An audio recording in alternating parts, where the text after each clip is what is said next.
झुमका बजरिया जाके सोनारावा से जोड़बै भौजी। दिन हवा में रूसा तैसा जनम रतिया झुमा देके मनैबै भौजी।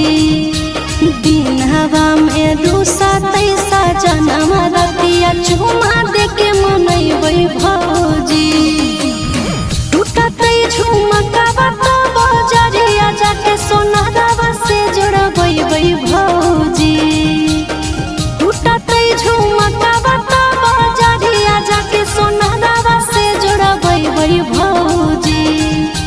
दिन हवा में रूसा तैसा जनम रतिया झुमा देके मनैबै भौजी। दिन हवा में रूसा तैसा जनम रतिया झुमा देके मनैबै भौजी।